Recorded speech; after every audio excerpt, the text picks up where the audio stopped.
Hey, my name is Carrie and I am a blogger at Our Potluck Family. Ever since I began blogging, which was in 2010, just about 8 years ago, people have told me I need to make food videos. And I am not incredibly comfortable on this side of the camera, but I'm trying because it's 2018 and I'm ready to do something different. So one of the most popular recipes on my blog is actually from 2012, and it's for a roast pork. It's sort of a Caribbean style, like mojo type flavor.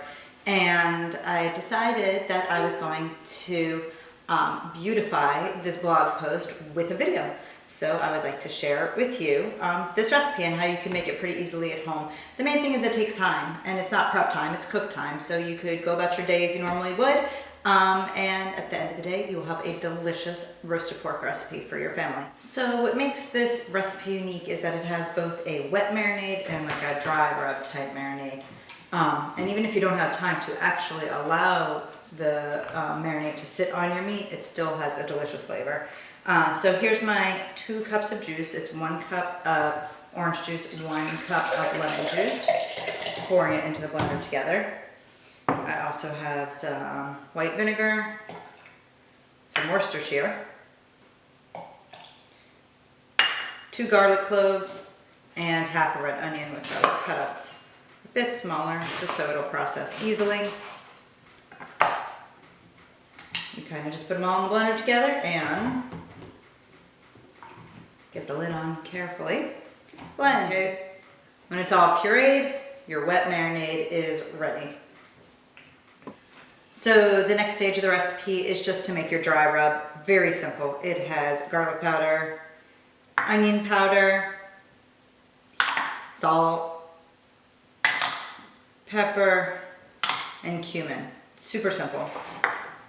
Just stir those together and your dry rub is ready. So now it's time to prepare your pork.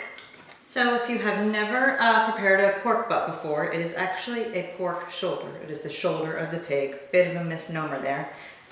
This is what it looks like after I cleaned it up a little bit because it had a lot of fat, so I cut off some of that. So it's probably about 5.5 pounds now, which is perfect for this recipe. First thing you're gonna do is pour just about half of your marinade, the wet marinade, over your pork butt. I'd say that's just about half. This is not the most precise measurement, but that's okay. And then sprinkle about half of your dry rub on. What you're gonna do is you're gonna put it in the oven at 375, just like this. And then midway through the cooking process, you will pour the other half of the marinade on and add another layer of the dry rub. So the whole process is about 6 hours, 3 hours like this, add more, 3 more hours. And that of course is dependent upon the size of your pork butt. So like I said, this is about 5.5 pounds, and you could adjust your cooking time accordingly.